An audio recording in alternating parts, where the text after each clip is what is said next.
మాయ అనేటువంటిది ఎక్కడో లేదురా, మీ అంతరంగంలోనే ఉన్నది. మీ అంతరంగంలో ఉన్నటువంటి ఆ మనసు, ఆ వాసనలు బయట ఏదో ఒక పరిస్థితి వచ్చేటప్పటికి ఆ లోపల ఉన్నటువంటి ఈర్ష్యాసు, రాగద్వేషాదులు, కోపము ఏదో ఒకటి బయట ఉన్నటువంటి పరిస్థితులకి రియాక్ట్ అయ్యి రెచ్చగొట్టినట్టుగా వాళ్ళు నన్ను రెచ్చగొట్టారండి, రెచ్చగొడితే మాత్రం నువ్వు ఎందుకు బయటకు వచ్చావు అంటే శరీరం నమ్మకము వీడికి లోపల ఉంది కాబట్టి వీడు బయటకు వచ్చాడు. వీడు బ్రహ్మ నమ్మకం ఉన్నట్టుగా బయటకు వచ్చేవాడు కాదు. ఇక్కడ ఎట్లా ఎవరి మాటలని ఎంత రెచ్చగొడుతున్నా సరే వాడు బ్రహ్మలోంటి జ్ఞానంతో ఆ స్థితిలో ఉన్నట్లేదు కనుక వాడికి ఇక్కడ బయటకు రావడానికి అవకాశం లేదు. వీడు బయటకు అంటే ఏమండి అడిగిన దానికి సమాధానం చెప్పొద్దా అంటే వాడు 10 మాటలకి ఒక మాటే సమాధానం చెప్పినా ఎలా చెప్తాడు? నిదానంగా చెప్తాడు. వాడి మాటల్లో శాంతం ఉంటుంది, సహనము, ఓర్పు ఇవన్నీ అలవర్చుకొని ఉంటాడు. అప్పుడే కదా వాడు ఆనందంగా హాయిగా ఉండేది. అవతల వాడు రెచ్చగొట్టినంత మాత్రం వీడు రెచ్చిపోయాడు అనుకో, వీడు విషయాల్లోకి దూరిపోతున్నాడుగా. దీనికి కారణం ఏమిటి? ఎవరికి వాడికి అంతరంగంలో ఉండేటువంటి వాసనలు, శరీరంలో ఉంటే నమ్మకం అన్నమాట. ఆ వాసనని, ఆ నమ్మకాన్ని పోగొట్టుకోవడమే వీడి సాధన. ఇప్పుడు ఏం చెప్పారు గురువు? నువ్వు శరీరాన్ని కాదురా, ఇట్లానే రెచ్చగొడుతున్నట్టుగా ఇక్కడ పరిస్థితులు ఉంటాయి, కానీ నేను బ్రహ్మేంటి జ్ఞానంతో ఉండు, నిత్య నిరంతరం ఉండాలి. ఏదో కాసేపు ఉండటం కాదు, ఒకరోజు ఉండటం కాదు, అలా పడిపోయేంత వరకు ఆ స్థితులన్నీ వాడు ఉండాలి. అప్పుడే కదా వాడికి హాయి. కాసేపు హాయి ఉంది, కాసేపు లేకపోతే అమ్మ చెప్పేవారు ఇవేమన్నా చుట్టమంటారా వచ్చిపోవడానికి? అది చుట్టంగా నీ స్వరూపం, నీవే అది ఉన్నావు, నీ పరమాత్మ స్వరూపుడివి అని వాడిలో వాడు విచారణ చేసుకుంటే పోయేట్టు ఉంది. కానీ వాడు విచారణ చేసుకోలేదనుకో ఏమంటాడు?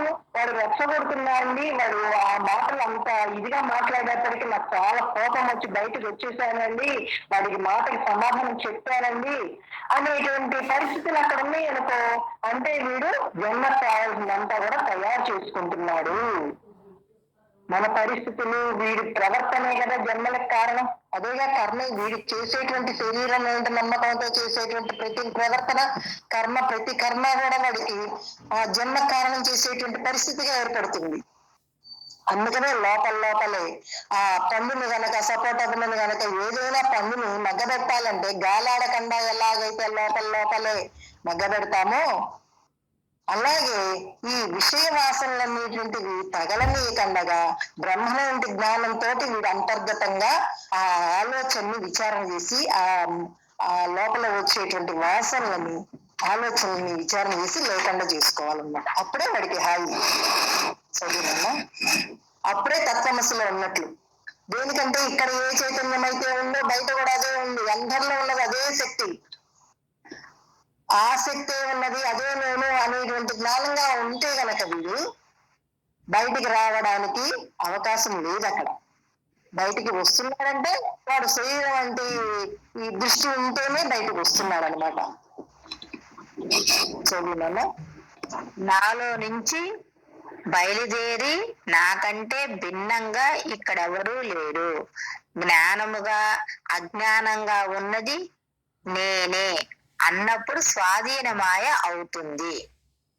అది దేనికంటే ఇక్కడ ఉన్నది ఒకటే చైతన్యం. మాయకు కూడా ఆధారం ఆ పరమాత్మ చైతన్యం వల్లనే మాయ కూడా ఇలా విలసిల్లుతుంది. ఇక్కడ ఏ శరీరమైనా సూది మోపుతుంది కూడా వేరేది లేదు, ఉన్నదంతా పరబ్రహ్మ చైతన్యమే. నువ్వు ఎదుటి మనిషిని చూస్తున్నావు, వాడి గుణాన్ని చూస్తున్నావు, వాడి చేష్టల్ని చూస్తున్నావు, వాటన్నిటి కూడా ఆధారం అదే శక్తి. నువ్వు ఆ శక్తిని చూడట్లా. మనం ఏం చేస్తున్నాము? ఆ శక్తిని చూడకుండా ఎప్పుడైతే ఈ రూపనామాలను చూస్తున్నామో, గుణగణాలను చూస్తున్నామో, చేష్టలను చూస్తున్నామో రెచ్చగొట్టే విధంగా ఉంటున్నాయండి అనబుద్ధి వస్తుంది. నాలో ఉన్నటువంటి వాసన బయటికి వచ్చి వాడేదో అనిపించి, వాడు రెచ్చగొడుతున్నాడు అనిపించి వీడిని మాయలో పడేసి ఎప్పుడైతే చూస్తాడో జన్మ కారణమవుతుంది. ఇక్కడ ఉన్నదంతా కూడా ఇది నాలో ఉన్నటువంటి దోషమంతా కూడా నాలోనే ఉంది అని ఎప్పుడు గ్రహిస్తాడో గ్రహించి ఇక్కడ అన్నిటికీ కూడా ఆధారం అదే శక్తి. ఆ శక్తి వల్లనే ఆ ఒక్క శక్తి వల్లనే ఇక్కడ ఇన్ని రకాల జరుగుతుంది అని గ్రహించినప్పుడు అప్పుడు సాధనమవుతుంది.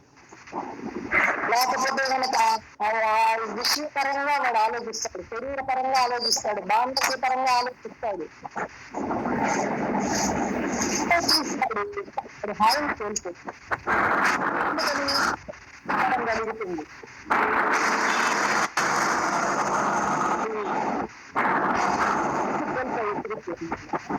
అహంకారం అంటే ఏమీ లేదండి, శరీరం ధ్యాస అహంకారం.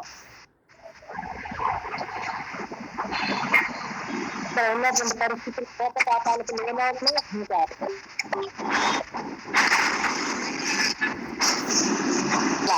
కానీ నేను కదలకుండా ఉన్నాను అంటే నేను బ్రహ్మ వంటి స్థితిగానే అంతర్గతం ఎప్పుడు బ్రహ్మలోనే ఉంది. అప్పుడు కదలని స్థితి. ఇక్కడ ఎన్ని రకాలంటి ఎవరు రెచ్చగొడుతున్నప్పటికీ ఎప్పుడైతే కదలకుండా బ్రహ్మలో వంటి జ్ఞానంతో ఉన్నాము అంతర్గతంగా, ఇంకా వాడికి స్వాధీనమవుతుంది. అంటే ఇక్కడ వీళ్ళు బయటకు రప్పించే పరిస్థితులు వాడు రాజమాట లోపల బ్రహ్మలో వంటి జ్ఞానంతో ఉంటాడు. అంటే ఇక్కడ దేన్ని కూడా నమ్మడు. ఇక్కడ ఎన్ని జరుగుతున్నా వాటికి నమ్మనటువంటి పరిస్థితిగా ఉంటాయి. అందుకే అమ్మ మనసు చెప్పేది నమ్మద్దురా. ఇక్కడ ఏది జరుగుతున్నా ఇది నిజం కాదు. అంటే జగత్తులో జరిగేటువంటి ప్రతి పరిస్థితి కూడా మాయా కార్యమే. మాయా అంటేనే ఉన్నదాని వల్ల పోచడమే మాయ. అందుకని స్వాధీన మాయ కావాలంటే వాడు కదలని స్థితిగా అంటే బ్రహ్మ వంటి జ్ఞానంగా ఉన్నప్పుడే వాడు బయటికి, వాడి దృష్టి ఎప్పుడు కూడా బ్రహ్మలో దృష్టిగానే ఉంది, దృష్టి మారట్లా. ఇక్కడ సృష్టిలో ఎన్ని రకాలంటే మార్పు చెందుతున్నా వాడి దృష్టి మారట్లేదు. దృష్టి మారకపోయినప్పటికీ వాడికి స్వాధీనమాయ అవుతుంది, అపనమ్మకంగా ఉంటాడన్నమాట. చదువులన్నా ఇప్పుడేమిటి, శరీరం కర్మ అనుభవించడానికి వచ్చింది, కర్మ తప్పదు. ఇప్పుడు ఏది తప్పించుకోవాలి? తిరిగి జన్మకు రాకుండా ఉండటానికి మార్గం ఏది? మనం ఏమి చెయ్యాలి? ముందు జ్ఞానేంద్రియాల్ని స్వాధీనం చేసుకోవాలి. బలమైనటువంటివి అవి, వినికిడి వల్ల విన్నవి, చూసేది ఏదైతే ఉందో దాని కింద తయారవుతుంది. అలా చూడటం వల్ల వినటం వల్ల అజ్ఞానం లోపల చేరి నిర్ధారణ చేస్తున్నాయి. బయట ఉన్నటువంటి పరిస్థితులకి అజ్ఞానం లోపలికి ఎలా ఉంటుందంటే ఆ చిన్న నుంచి పక్క మన కిటికీలు వాకిళ్ళు చూస్తే బయట నుంచి గాలి ఎలాగైతే లోపలికి వస్తుందో అలాగే ఈ జ్ఞానేంద్రియాల నుంచి కిటికీలు వాకిళ్ళు ఉన్నాయి మనకి ఈ శరీరానికి. నవద్వారే పురేదేవి అని చెప్పారు కదా. ఈ శరీరానికి 2 రంధ్రాలు ఉన్నాయి. ఈ రంధ్రాల్లో నుంచి ఎప్పుడైతే ఇంద్రియాలు బహిర్గతమై బయట దృష్టి కలిగి చేస్తున్నాయో అప్పుడు లోపల వేసేసుకుంటుంది. ఈ ఇంద్రియాల కన్నాల్లో నుంచే బయట ఉన్నటువంటి గాలి ఆ సూర్యరశ్మి ఎలాగైతే లోపలికి వస్తుందో, ఎందుకని వీడు శరీరం నమ్మకంలో ఉన్నాడు కాబట్టి అలా వేసుకుంటుంది. బ్రహ్మలో నమ్మకంలో ఉన్నట్లయితే లోపలికి రావడానికి అవకాశం లేదు అక్కడ. ఎందుకంటే ఉన్నదంతా బ్రహ్మమే, బ్రహ్మమే ఉన్నదంతా బ్రహ్మమే. ఈ ఇంద్రియాలు, కర్మేంద్రియాలు, జ్ఞానేంద్రియాలు చాలా బలీయంగా ఉంటాయి. అంటే చూసింది నిజమని, విన్నది నిజమని, చెప్పింది తోచేది నిజమని, నా కంటితో నేను చూశానండి, నా చెవులారా నేను విన్నానండి అంటాడు. అంటే విన్నది నిజమని, చూసింది నిజమని, ఇవన్నీ నిజమైన నమ్మకంలో ఉన్నారు. ఎప్పుడు శరీరం నమ్మకంలో ఉంటే ఇది నిజం అనిపిస్తుంది వాడికి. నువ్వు శరీరమే కాదని నువ్వు బ్రహ్మ అని చెప్పారు గురువు. మరి బ్రహ్మకి ఏమీ లేవుగా. బ్రహ్మకి ఏమీ లేని చోట ఇది ఇలా తీసుకొస్తుంటే దాన్ని నియంత్రించవలసినటువంటి బాధ్యత నీకే ఉంది కదా. అంటే ఈ ఇంద్రియాలు ఎప్పుడైతే నువ్వు సమన్వయం చేసుకుని అంతర్ముఖ దృష్టి కలిగి ఇక్కడ జరిగేటువంటి వాటిని నమ్మకంగా ఉంటావు, అప్పుడు జ్ఞానంగా దొరకగలం. విషయాలన్నీ పరిగెత్తాడు, అజ్ఞానం ఏర్పడుతుంది. అంటే శరీరం మీద నమ్మకం కాస్త పెరిగిపోతుంది. మనమేమో దేవాలయానికి వెళ్ళాలనుకుని సింహాల వైపు నడిచినట్టుగా ఉంటుంది. అందుకని మనకు ఏం కావాలి, మనం ఎటు వెళ్తున్నాం, మన ఇంద్రియాలు మనం సంయమనం చేసుకోవాలంటే ఎలా చెయ్యాలి, ఆ ఇంద్రియాలు ఎందుకని బలిష్టంగా ఉన్నాయి, ఆ ఇంద్రియాలు ఎందుకు మనసు అనేది ఎందుకు బలిష్టంగా ఉంది, దానికి విషయాహారం పెట్టి పెట్టి పెట్టి పోషించాం దాన్ని అనేక జన్మల నుంచి. అందుకని ఇది ఇప్పుడు వినడానికి మొరాయిస్తుంది. ఎప్పుడైతే గురువాక్యం మీద నమ్మకం పెట్టి ఉన్నావో అప్పుడు ఆ మనసుని నోరుని స్నేహం చేసి చెడిపోయాను, నీ మాట నమ్మినట్లయితే జన్మల పాలవుతాను, అమ్మో ఇలా నీ మాట నమ్మినట్లయితే జన్మల పాలు, ఇక్కడ ఉన్నదంతా దుఃఖమే. అది లోపల ఎప్పుడైతే వాడు పాఠం చెప్పుకొని ఆ మనసుకి ఆ బుద్ధికి బుద్ధి చెప్పి అంతర్ముఖ దృష్టి కలిగి బ్రహ్మణంటి జ్ఞానంగా లోపల ఉంటాడో అప్పుడు ఇంద్రియాలు సంయమనం అవుతాయి అన్నమాట. అంటే స్వాధీనమయాలు ఉన్నది చెప్పారు చూడు, మనం అనుకున్నాం చూడు, నాకు ముందు వచ్చింది కదా, ఆ స్వాధీనమయం కావాలంటే ముందు ఇంద్రియాలు సంయమనం కావాలి. ఇంద్రియాలు సంయమనం అయితే కానీ క్రమక్రమంగా వస్తుంది, కానీ ఒక్కసారిగా వచ్చేది కాదు ఇది. అందుకని వీడి సాధన ఎప్పుడూ కూడా బ్రహ్మమనేంటి నమ్మకం, బ్రహ్మమనేంటి దృష్టిగానే ఉండాలి, నమ్మకం కూడా కాదు అక్కడ. నమ్మకం అంటే ఎందుకంటే చెప్పింది, మనకి పెళ్ళి అయ్యేంతవరకు తాలిబొట్టు కట్టేంత వరకు మనిషి ఎవరో మనకు తెలియదు, కానీ తాలిబొట్టు పెట్టిన తర్వాత ఎంతమందిలో ఉన్న భర్తను ఎలా గుర్తిస్తావో అలాగే ఎంత విషయాల్లో ఉన్నా ఎన్ని పరిస్థితులు మారుతున్నా బ్రహ్మనేంటి ఆ గుర్తింపులను అలా ఉండిపోవాలి. అలాగే మన అంతరంగం ఉందా లేదా అనేది ఎవరికి వాడు చూసుకోవాలన్నమాట. అలా లేకపోయినట్లయితే ఏం అడ్డొస్తుందో వాడే గ్రహించాలి. శరీరం అంటే దృష్టి వస్తుందా, ఎలా ఉన్నాను, ఇక్కడ వేటి వల్ల నేను నష్టపోతున్నాను, నిన్నది నిజం అనుకోవడం వల్ల నష్టపోతున్నానా, చూసింది నిజం అనుకోవడం వల్ల నష్టపోతున్నాను, వాడిలో వాడికి విచారణ రావాలి. రోజు నిద్రపోతున్నాం, నిద్రలు అన్నీ ఉన్నాయి ఇక్కడ, కానీ వాటి దృష్టి లేకుండా ఉంటే ఎలా హాయిగా ఉన్నాము. అందరికి అనుభవమేగా, నిద్రానుభవం అందరికీ ఒకటేగా, దాంట్లో ఏ తేడా లేదుగా. అందరూ భార్య పిల్లలు వస్తువులు సామాన్లు ఇళ్ళు వాకిళ్ళు అన్నీ ఇక్కడే ఉన్నాయి, కానీ వాటి దృష్టి లేకుండా ఉన్నాం, అందుకని హాయిగా ఉన్నాం. అలాగే ఇవి ఉన్నప్పటికీ జాగ్రత్త అవస్థలో కూడా ఇవన్నీ ఉన్నప్పటికీ వీటి మీద దృష్టి లేకుండా ఉంటే ఆ దృష్టి అంతా ఏకం చేసుకున్నాడు. ఇంద్రియాల బహిర్గతంగా వచ్చేటువంటి దృష్టిని అంతటిని అవేకం చేస్తున్నాడు. ఆ జ్ఞానేంద్రియాలన్నింటినీ ఏకం చేసుకున్నాడు. చూసేది పరమాత్మ, వినేది పరమాత్మ, కనిపించేది పరమాత్మ, పరమాత్మ తప్ప రెండోది లేదు ఇక్కడ అనేది వాడికి వాడు ఆ రకమైన దృఢ నిర్ణయం చేసుకున్నాడు. వాడిలో వాడు ఆ దృఢత్వం వచ్చింది వాడికి. అప్పుడు వాడికి ఇంద్రియాలు సంయమనం అవడం, స్వాధీనమయం అవడం, క్రమక్రమంగా వాడి తీవ్ర సాధనని బట్టి వాడికి అలా తెలియబడుతూ ఉంటుంది అనమాట. చదివినా నిర్ధారణ చెయ్యటమే కాకుండా శబ్దం ద్వారా మళ్ళీ బయటకు వస్తుంది. ఇలా నమ్మకంగా లోపలికి వెళ్ళి బయటికి వస్తుంది. దుష్టుడు దుర్మార్గుడిని భ్రాంతి, భ్రమ, నమ్మకము ఇలా నమ్మకంగా బుద్ధిగా వెళ్ళుతుంది. బుద్ధిని స్వాధీనంలో పెట్టుకుంటే మనం తెచ్చుకున్న కర్మ వాసనలా తాను పెట్టుకున్నదే అది మరో ఉపాధి ద్వారా చూపిస్తుంది. కాబట్టి సహనము, ఓటు కావాలి. దీనికి మంచి సమాధి కావాలి.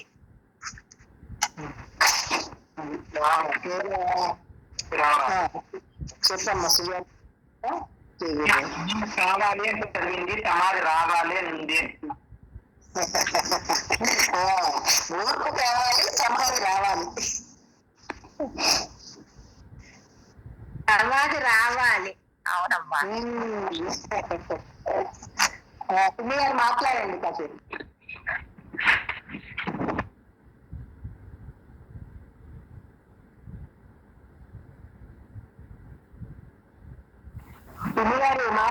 కాసేపు.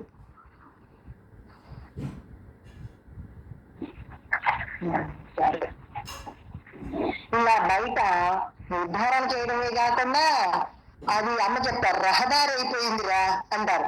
అంటే బయట ఉన్నటువంటి లోపల ఉన్నవాడేమో బయటకు వస్తున్నాడు, బయటకి గ్రహించి మళ్ళీ లోపలికి వేసుకుంటున్నాడు, మళ్ళీ లోపలికి తీసుకొచ్చి అంటే మాటల ద్వారా బయటకు వస్తున్నాడు, ఈ చూపు ద్వారా గ్రహించింది, వినికిడి ద్వారా గ్రహించింది లోపలికి వేసేస్తున్నాడు. రహదారి అయిపోయింది. రహదారి అంటే ఎప్పుడు హాయి ఉండదు అక్కడ, అంటే ఎప్పుడు అక్కడ ఖాళీ ఉండదు అనమాట. అలాగే ఈ అంతరంగంలో కూడా ఇంద్రియాలన్నీ ఇలా పనిచేస్తూ వెళుతూ వస్తూ చూసింది నమ్మడం, విన్నది నమ్మడం ఇలా చేస్తున్నప్పుడు వాడికి స్వాధీనమాయ కాలేదు. ఎందుకని? దుర్మార్గుడని, భ్రాంతని, భ్రమని ఇవన్నీ ఎవడు చెప్పాడండి? లోపల వాడేగా చెప్పింది. అంటే వాడి మాట నమ్ముతున్నావు నువ్వు. బుద్ధిని స్వాధీనంలో పెట్టుకోవడం నీకు తెలియదు అక్కడ. ఎప్పుడైతే బుద్ధి మనసు చెప్పిందనుకో, ఇక్కడ వాడు దుర్మార్గుడని చెప్పిందనుకో, చూపించిందనుకో, వాడు చేష్టలు చూపించిందనుకో, నోర్మయ్య అక్కడ ఎవరున్నారు?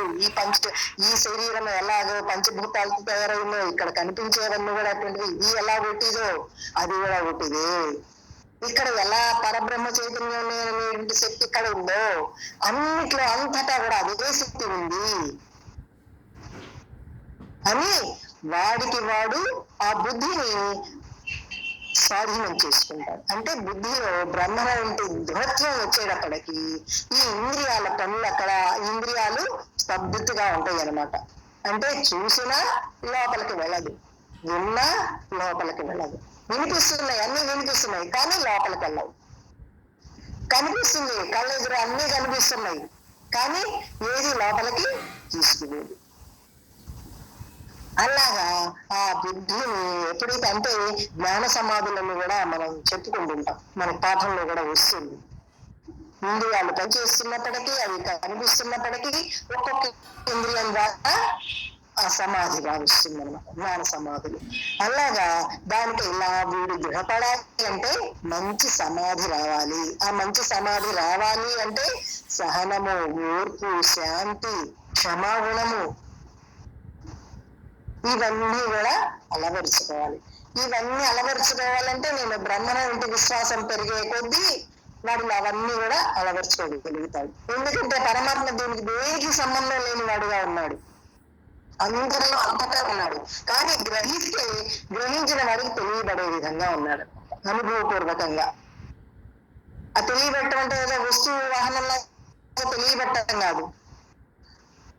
ఆకలి వేసిందని ఎలా తెలియబడిందో ఎవడికి వాడికి, ఆహారం స్వీకరిస్తే హాయి కడుపు నిండిందని ఎలా తెలియబడిందో హాయి అనేటువంటిది, అలాగే ఎవడికి వాడికి అనుభవంగా తెలియబడుతుంది. జ్ఞానం అనేటిది అనుభవమే గాని అది ఆ వస్తువు కాదు, అది మాటల కన్ననిది, కేవలము అనుభవం. చదివినా సమాధి రాలేదనుకో, సమాధికి వెళ్ళు. జీవుడు ఎప్పుడయ్యావు? ఉపాధిని అంటి పెట్టడం చేత జీవుడు అయ్యావు. ఉపాధి వాసన పోకపోవటం చేత బుద్ధిని అట్టిపెట్టి జీవుడు అయ్యావు. బుద్ధి మీద అసలు పెట్టడంలా ఇప్పుడు నిత్య నిరంతరము సమాధి ఆశ్రయించి పురుష ప్రయత్నము చేత బుద్ధిని దాటగలగాలి. ఆ బుద్ధిని దాటగలగాలి. బుద్ధిని దాటగలగాలంటే వీడికి సమాధి, మంచి సమాధి వస్తే గనక దాడతాడు. కానీ సమాధి రాలేదనుకో, సమాధికి అంటే వాడు ధ్యానం చేయడము, మంత్రం చేయడము, సత్సంగం వినడము, తత్కథనం, తశ్చింతనం, అన్యోన్య సంభాషణం అని మనం చెప్పుకుంటుంటాం కదా. అలాగ నిత్య నిరంతరం కూడా మైండ్ కి, మనసుకి వేరే ఆలోచన రానివ్వకుండా ఈ పరమాత్మ సంబంధమైనటువంటిది వినడము, అదే ఆలోచించడము, అదే చదవడము, అదే ధ్యానంలో కూడా అహం బ్రహ్మాస్మి మంత్రం ధ్యానం చేస్తూ సమాధికి వెళ్తుంది. అంటే అలా నిత్య నిరంతర సమాధికి అలవడేంత వరకు కూడా వీడు ఈ పురుష ప్రయత్నం తీవ్రంగా ఉండాలి. అంటే వాడంతటా వాడు లోపల ఆ మనసు అంటున్నాను చూడు, ఆ మనసు చేత ఈ ప్రయత్నం అంతా చేయించాలి. మంత్రం చేయించడం గాని, విచారణ చేయించడం కానీ, సమాధి స్థితికి వెళ్ళడం, ఆ ఏకాగ్రత కానీ, ఇవన్నీ కూడా క్రమక్రమంగా వాడిలో వాడు ఏర్పరచుకోవాలి. ఏమండి ఇప్పుడు చాలా కాలం అయిపోయింది అంటే ఏ క్షణం శరీరం పడిపోద్దో తెలియదు. అందుకే పురుష ప్రయత్నం తీవ్రంగా ఉండాలి. అంటే మనకు రోగం నయం కాకపోతే కనుక ఎలా డోసు పెంచుకుంటామో అలాగే మన సాధన సాగుతుంది కానీ ఇంకాస్త తీవ్ర సాధన చెయ్యాలి, ఇంకా ప్రయత్నం ఎక్కువ ఉండాలన్నమాట. ఎప్పుడైతే ప్రయత్నం ఎక్కువ ఉంటుందో అప్పుడు మనకు అనుభవం కూడా ఆ స్థితికి కూడా తొందరగా, అంటే గబగబా నడిస్తే లక్ష్యాన్ని ఎలా తొందరగా చేరుకుంటామో మన సాధన గనక తీవ్రతరం చేసుకున్నామనుకో అంటే అది తప్ప మైండ్ లో వేరే దానికి ఆలోచనకి అవకాశం ఇవ్వకూడదు. ఇక్కడ ఉన్నదంతా పరమాత్మే, పరమాత్మ తప్ప రెండోది లేదు. ఇక్కడ చూసేది, వినేది, తోచేది, అసలుకి ఈ శబ్దం, ఈ ఆలోచన ఎక్కడి నుంచి వస్తుందో లోపల లోతుగా వెళ్ళి వీడు చూసుకున్నట్లయితే ఆ చూసుకోవడానికి వెళ్ళినటువంటి వాడు లేకుండా పోతాడు. ఎందుకని వాడికి ఉనికి లేదు, ఆ మనసుకి ఉనికి లేదు. అక్కడ ఉన్నది పరమాత్మ చైతన్యం తప్ప రెండోది లేదు. ఆలోచన అనేప్పటికీ మనసు అంటున్నాం. మనసు పుట్టుక స్థానం ఆత్మ చైతన్యం. ఆ పుట్టుక స్థానానికి వెళ్ళాలి. అంటే ఇప్పుడు మన ప్రతి సంకల్పం వస్తుంది, సంకల్పం రావడమే పుట్టడము. ఆ సంకల్పం ఎప్పుడైతే ఇక్కడ తీరడమో, విచారం చేసి లేకుండా చేసుకున్నా లయమైపోతుందో అదే మరణము. అంటే లేకుండా పోయింది ఇంక అక్కడ. అలా కాకుండా ఎప్పుడు ఇది ఏది చూసినప్పటికీ నమ్మకంగా ఉన్నామనుకో అప్పుడు లోపల అక్కడ సంకల్పం రావడానికి కూడా ఇక్కడ నమ్మనటువంటి ఏమీ లేని చోట, ఏమీ లేని చోట, ఏ నమ్మకం లేని చోట ఏ ఆలోచన వస్తుందండి? ఎండమావుల్ని చూసి దాహం తీర్చుకున్నామని వీడికి ఏమన్నా అనిపిస్తుందండి? ఎందుకంటే ఎండమావులంటే నీరు కనిపిస్తున్నప్పటికీ అవి దాహాన్ని తీర్చవు.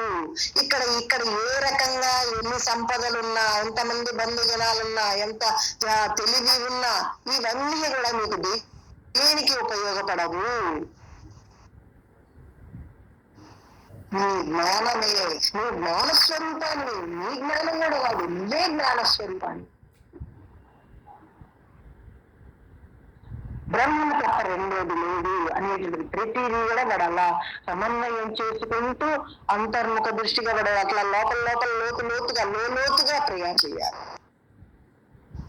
ఇదంతా కూడా వాడి ఆసక్తిని బట్టి, వాడి శ్రద్ధని బట్టి వాడి ప్రయత్నం ఉంటుంది.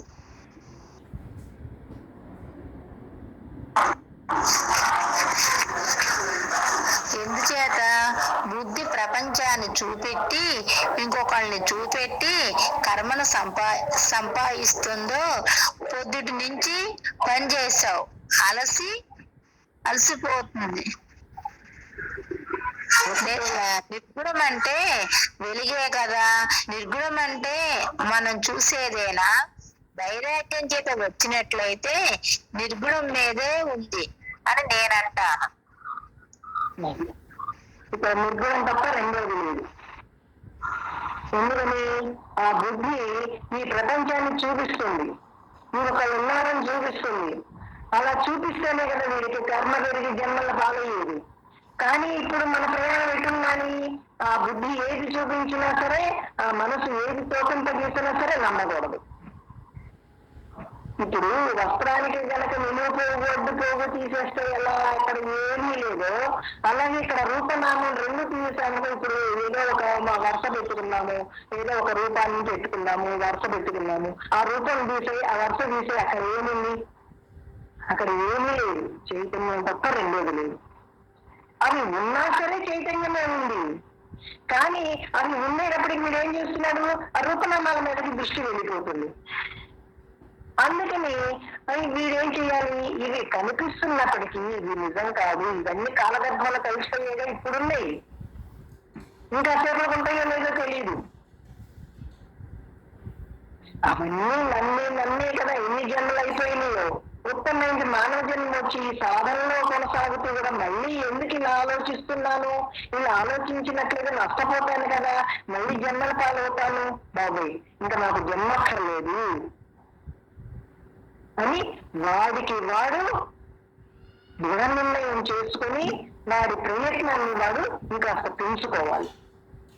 అలా పెంచుకుంటే గాని ఇక్కడ ఆ కర్మను చూపెట్టకుండా, ఆ కర్మ చెప్పిన నమ్మకంగా పొద్దున్న లేచిన మొదలు పడుకునేంత వరకు పని చేస్తున్నాం, శరీరం అలసిపోతుంది. కానీ ఏం చేస్తున్నాడు వీడు, నేను చేశానండి అలసిపోయానండి అంటున్నాడు. ఈ శరీరం చేయడానికే వచ్చింది, ఈ ఇంద్రియాలు, ఈ శరీరము, ఈ కథ అంతా అది కల్పించుకొని తెచ్చుకున్నటువంటిది. అంటే శరీరం అంటే స్థూల శరీరమే కాదు, సూక్ష్మ శరీరం, మనసు అంటున్నానే, కారణ శరీరంలో ఉన్నటువంటి కర్మవాసనలు అంటున్నాయి, మొత్తం కలిగితేనే శరీరం. ఇవన్నీ కూడా అహం బ్రహ్మ మంత్రము మనం ఎంతగా తీవ్రతరంగా ఎక్కువగా చేస్తుంటాము, నిరంతరం ఆ పని తప్ప రెండోది లేకుండా చేస్తుంటాము. అప్పుడు నానాగ్ని దగ్ధ కర్మ అని అది అగ్ని మంత్రం అనమాట. ఆ అగ్ని కనుక ఎలాగైతే అన్నిటిని భస్మం చేస్తుందో అలాగే ఈ దృష్టి, ఈ మంత్రం యొక్క శక్తి, పరమాత్మ యొక్క దృష్టి, ఆ పరమాత్మలో ఆ ఖాళీలో ఎప్పుడైతే మనం ఉంటున్నామో అన్ని కూడా అవే దగ్ధమైపోతాయి.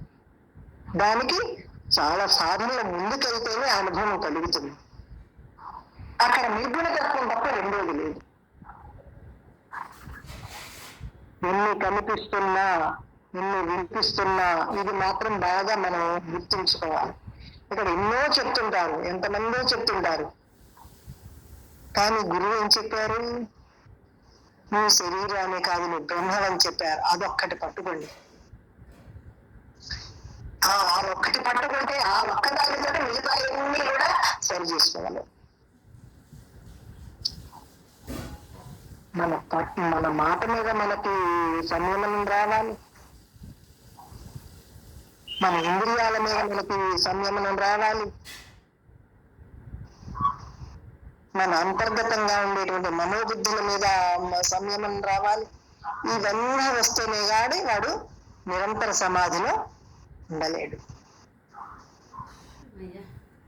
నిరంతర సమాధిలో ఉండి హాయిగా మోక్ష స్వరూపం జ్ఞానంతో ఉండాలి అంటే ఇవన్నీ కూడా పురుష ప్రయత్నంగా చేయవలసింది. ఎవరైనా సరే, మీరైనంతే నేనైనంతే. ఇక్కడ ఎవ్వరూ చేయకుండా వచ్చేదంటే ఇక్కడ ఏమీ లేదు. చెయ్యకుండా వచ్చేది ఏంటంటే కోరకుండా వచ్చేదంటే సాగు ఒకటే. ఆకలి దత్తకలు సాగు. ఇదేం చేయకుండా ఖాళీగా కూర్చున్నా సరే ఆకలి ఆ టైం చేసేస్తుంది. అంటే అవన్నీ కూడా ఆ కోశాల యొక్క ధర్మాలు అని చెప్పేసి శాస్త్రం చెప్తుంది. ఆ కోశాలకు అతీతం అంటే వాడేవి కదా నువ్వు. నీకు పంచకోశాల్లో, పంచభూతాల్లో, నిర్వాణశక్తుల్లో మనం అదేగా చెప్పుకుంది, ఇదేమీ నేను కాదు, ఇదేమీ నేను కాదు, పంచకోశాలు నేను కాదు, పుణ్య పాపాలు నాకు లేవు, శివోహం శివోహం శివోహం, ఇదేమీ నేను చిదానంద స్వరూపుణ్ణి. ఆ నిర్గుణతత్వమే చిదానందం.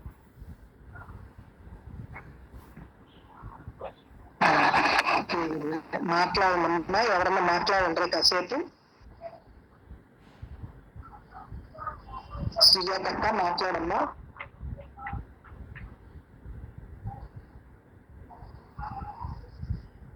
వినిపిస్తుందా?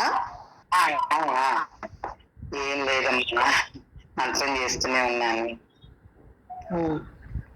నిజంగా వీడు ఎంత ఏకాగ్రతగా ఉంటే దేన్నైనా పట్టుకోగలడు. ఇప్పుడు మంత్రం మీదే దృష్టి పెట్టి మంత్రం చేస్తూ ఉంటే ఆ మంత్రశక్తి వల్ల వీడు ఎన్ని అవగాహన చేసుకుని దాన్ని వివరించుకొని ఆ స్థితిలో ఉండటానికి, మళ్ళీ మళ్ళీ చేసింది చెయ్యకుండా ఉండటానికి, ఒకసారి గబుక్కన పొరపాటు చేసిన అది మళ్ళీ చేయకుండా ఉండటానికి ముందే ప్రిపేర్ అవటానికి, కానీ అన్నిటికీ ఆ శక్తే ఆధారము. దాన్ని బ్యాంకు బ్యాలెన్స్ లాగా ఎప్పుడు మంత్రం చేత ఆ స్థితిలో ఉండాలి. అప్పుడే ఇవన్నీ కూడా మనం తీసేసుకోగలమని, వీటి మీద అపనమ్మకంగా ఉండగలమని అర్థమవుతుందమ్మా. బాగా మంత్రం చేయాలి, అది చేస్తాను. సరస్వతి మాట్లాడతానన్నా.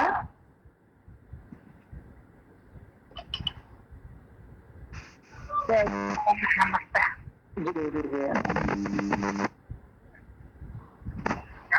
పాఠం అంతా వింటుంటే ఎప్పుడు ఆ పాఠం అంతా లోపల ఉన్న ఈ మాయ నేను మాయ నేను అనుకుంటే గానీ ఇది పోదమ్మా. ఆ పాఠాన్ని విన్ని సరి చేసుకోవడం అంతా లోపలే గాని బయట ఏమి లేదు. బయట అంతా ఇది మా తెలియబడుతుందమ్మా. ఆ మాయ నేను పరమాత్మని బాగా దృఢంగా ఉంటే గాని ఏదొచ్చినా శక్తి పరమాత్మ నేనే దృఢంగా ఉండాలి. నేనే పరమాత్మని, నాకు ఏమి లేదు, కష్ట సుఖాలు నేను కాదు, పరమాత్మలో నేనేమి లేదని బాగా తెలియబడుతుంది.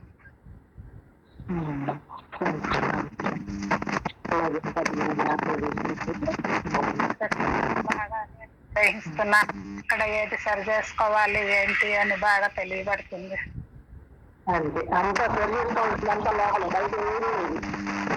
అవునమ్మా, బయట ఏమి లేదు, అంతా లోపల ఉన్నది. అంతే, ఆలోచన అన్ని కాబట్టి వాళ్ళ పాఠం ఉంటుంది. అది లోపల నుంచి బయటికి వచ్చి రెచ్చగొడుతుందిరా. అంతే కదా, మనసేగా వాళ్ళు అలా అన్నారు ఇలా అన్నారని చూడేది మనసేగా. అవును, అదంతా లోపల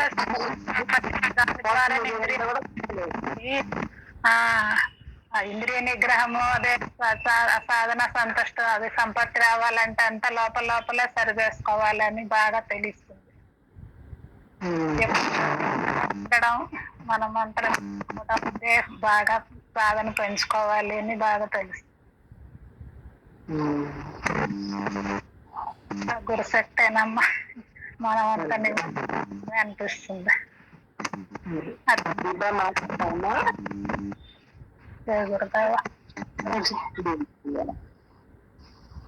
మాకు ఇంతకు ముందు ఏదైనా ఆలోచన వచ్చినప్పుడు ఆలోచనకు పరిగెత్తుతూ ఉంది మాతాజీ. ఇప్పుడేమో ఆలోచన ఒక 2 నిమిషాలు ఉండేసి మంచం మీద వెళ్ళిపోతుంది. అట్లా మంచం బాగానే జరుగుతుంది మాతాజీ. కాకపోతే ధ్యానం చేసినప్పుడు ఒక హాఫ్ అన్ అవర్ బాగానే ఉంటాం మాతాజీ. హాఫ్ అన్ అవర్ తర్వాత విపరీతంగా చెమటలు వస్తున్నాయి మాతాజీ. ఆ చెమటలు వచ్చేసరికి ఇంకా ఒక 40 minutes చేసేసరికి ఇంకా కూర్చోలేకపోతున్నాను. 3-4 days నుంచి ఇలానే జరుగుతుంది. 40 minutes కూర్చున్నావు కదా, తర్వాత లేచి మళ్ళీ కాసేదాకా ఇంకోసారి ఇంకో టైంలో కూర్చో. అదే చెమట ఎంతగానో వస్తుంది మాతాజీ. అంటే స్టార్టింగ్ నుంచి అదే ఫ్యాన్ లో ఉంటాం కానీ ఇప్పుడు ఎండాకాలం కదా నాన్న, దానికి కూడా శరీరం కూడా సహకరించాలి కదా, శరీరానికి తగినటువంటి వాతావరణం కూడా ఉండాలి కదా. అదేమో ఉండదు కానీ అట్లా ఉన్నప్పుడు లేచి కసేదాకా మళ్ళీ కూర్చోవడము నీ అవకాశాన్ని బట్టి చూడు. కూర్చోగానే నిత్యనిరంతరం కూడా ధ్యానం జరిగే విధంగా చూసుకో. అలాగే మాతాజీ.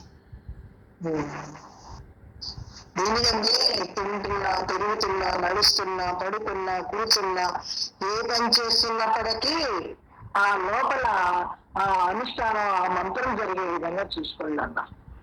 మంత్రము, విచారణము ఏదో ఒకటి. అవి తక్కదనం తచ్చిందనం అంటే దాని గురించే మళ్ళీ మననం చేసుకోవడం. పాపం 2 పాయింట్లు 4 పాయింట్లు గుర్తున్నాయి, ఆ పాయింట్లు మళ్ళీ మననం చేసుకోవడం.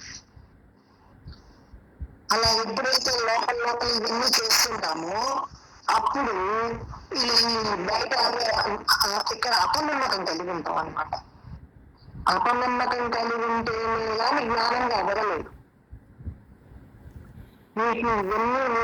వీటన్ని గురించి వీరు ఏకరువు పెట్టుకుంటే ఏ మాత్రం ఉపయోగం లేదు. శరీరమే లేదనేటువంటి జ్ఞానంగా ప్రయాణం చేసేటువంటి వాడికి ఇక్కడ ఏమున్నాయి, వాటి గురించి ఏం చెప్తాడు వీడు, ఏం దాని గురించి ఏం చెప్తాడు? అది లేకుండా ఉండాలంటే మన మనసును ఎలా స్వాధీనం చేసుకోవాలో, ఆ మనసు చెప్పేటువంటి దాన్ని ఎలా నమ్మకంగా ఉండాలో, ఆ మనసులో ఉన్నటువంటి బయటికి వచ్చి ఎలా రెచ్చగొట్టే విధంగా చేస్తున్నది అదంతా కూడా మనలోనే ఉంది. ఆ మైనస్ పాయింట్ అంతా, ఆ శత్రువు అంతా బయట ఎవరు లేరు, లోపలే ఉన్నారు, మనల్ని మోసం చేసేవాళ్ళు అని మనకు బాగా అర్థం అవ్వాలి.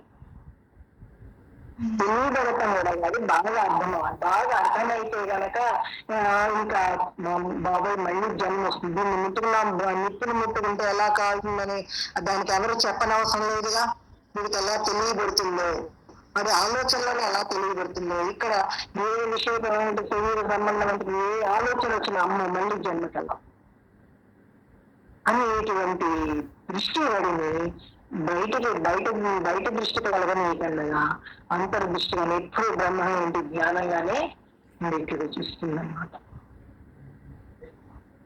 అది నిర్గుణ తత్వం అన్న అంటే వాడు ఇంకా అలా బుడబడ్డారంటే ఉన్నదంతా కూడా అక్కడ ఏ గుణాలు లేవు, గుణాలు కనపడవు. ఎందుకని అక్కడ ఉన్నదంతా నిర్గుణ తత్వమే, నిర్వికారము నిర్గుణ తత్వం. అదే ఖాళీ.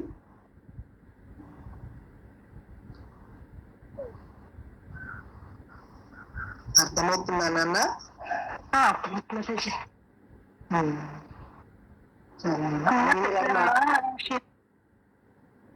చెప్పమ్మా. ప్రసన్నమ్మ చెప్పింది, శివప్రసాద్ గారు అన్నము కూర అన్ని కలుపుకొని తింటున్నాడు, అట్లా కలుపుకొని నోరికి రుచి ఉండదు, రుచి కూడా తెలియకుండా చేసుకుంటున్నాడు అనే మాట వినడానికి చాలా ఇదైతుంది అసలు. ఇంతకుముందు బాబానే చేసేవాడు, అక్కడికి ఇది అవుతుంటుంది, నిన్ను అంత అలా చేస్తున్నాడు అన్నవరికి మాత్రం ఆ మాటలో చాలా ఇది అనిపించేసేసింది. నిన్న అంతగా మనం ఎదుగుతామా అనేది కొంచెం ఒక క్వశ్చన్ మార్క్ వచ్చేసేసింది. ఎందుకు ఎదగన్నా అక్కడ ఉన్న శక్తి అని సామాన్యం అవుతుందా? అంతటా ఉన్నటువంటి శక్తి అక్కడ కూడా ఉంది కదా. అందుకని అన్నీ వాడికి చేతగానిదంటూ చేయలేనిదంటూ ఏది లేదండి. వాడు సమన్వయ దృష్టి కలిగింపజేసుకుంటూ జ్ఞానంగా నడిచేటువంటి వాడికి అన్ని, ఎందుకంటే అన్ని ఆ పరమాత్మ శక్తి వల్లనే ఇక్కడ జరుగుతున్నాయి. ఏది జరిగినా అదే శక్తి ఆధారం, ఆ శక్తి తప్ప ఇంకొకటి లేదు ఇక్కడ. ఒక్కొక్కడు ఒక్కో రకంగా వాడి ఆలోచన బట్టి వాడి రకమైనదిగా ఉంటుంది. ఎందుకంటే ఇక్కడ అన్నము కూరలు ఇవన్నీ కలుపుకోవడం ఏంటంటే